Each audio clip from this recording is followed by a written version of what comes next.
Magandang hapon, narito ang 3-day weather forecast. Sa magiging lagay naman ng panahon sa susunod na 3 araw dito sa Luzon, asahan nga natin na dito sa Metro Manila at Central Luzon dahil sa pag-uro nga ng epekto ng northeast monsoon at mananatili nga yan dito sa Northern Luzon na lang starting by Wednesday up until to Thursday, makararanas na ng mga pulu-pulong mga pag-ulan, pagkidlat at pagkulog sa hapon ng Metro Manila at malaking bahagi ng Central Luzon at pagsapit naman ng Biyernes, muling bababa itong northeast monsoon natin kaya makararanas muli ng mga pulu-pulong mahihinang mga pag-ulan. Sa may Baguio City naman, asahan natin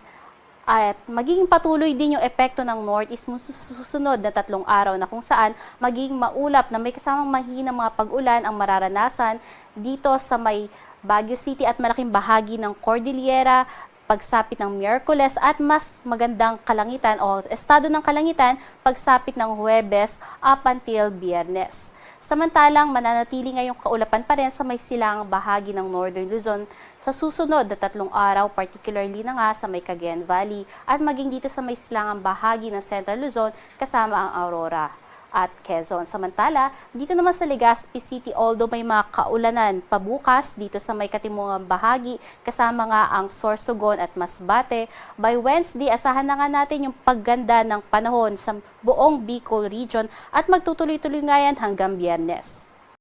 Dito naman sa may Visayas at Mindanao, asahan natin na pagsapit nga ng Miyerkules up until Friday, maganda yung panahon na aasahan natin dala nga ng pagkawala na ng epekto nitong trough ng low pressure area. Ngunit maghanda pa rin sa tsansa ng mga pulo-pulo at mga panandali ang mga pagulan, pagkilat at pagkulog dala ng easterlies.